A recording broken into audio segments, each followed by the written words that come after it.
Public speaking is an art that you need to conquer. An important aspect of public speaking is knowing your audience well in advance before you go there and deliver your speech. If you know your audience well, you will plan accordingly. I'll give you two examples. I was recently invited to IMA, that is the Indian Military Academy, to go and deliver a speech. Now, because I was going to speak to people who were going to join the Indian Army soon, so I searched on the internet some facts about the Indian Army, and I realized that the Indian Army does tremendous work.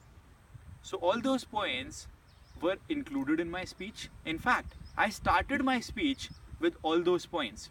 So automatically I connected with the people who were sitting in the audience, the recently to be appointed officers, and my speech made a greater impact upon them.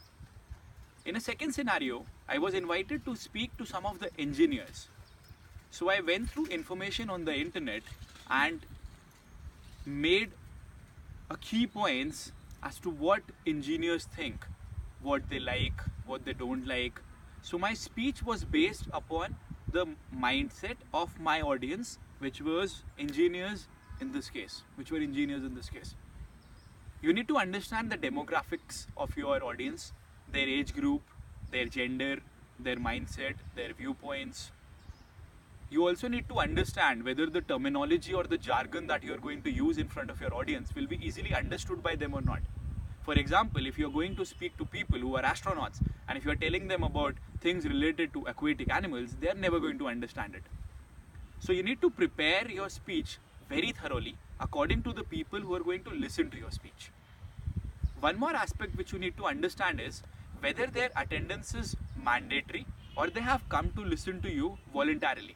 Chances are that if they have come to listen to your speech out of their own interest, then they were more keen to listen to you. Whereas if they have been forced to sit there, you need to put in more efforts. By understanding all these key aspects, you will focus much more upon the content of your speech. And every speech content is what is most important. Besides these aspects, there are a few more aspects which we have covered in my website. I have given you the link of my website. Just go to that link, do a thorough audience analysis, know your audience before you are going there and delivering your speech. And believe me, you're going to deliver a masterpiece. Thank you so much.